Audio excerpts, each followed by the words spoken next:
ভারপ্রাপ্ত চেয়ারম্যান জনাব তারেক রহমান। সেজন্য তিনি সেই তরুণরাই জুলাই এবং আগস্টে তাদের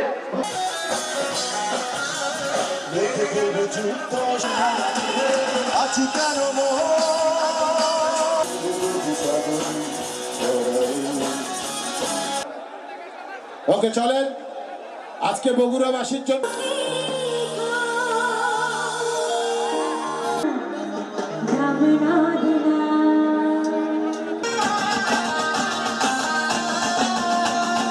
উনি আমাদেরকে উপদেশ দিত।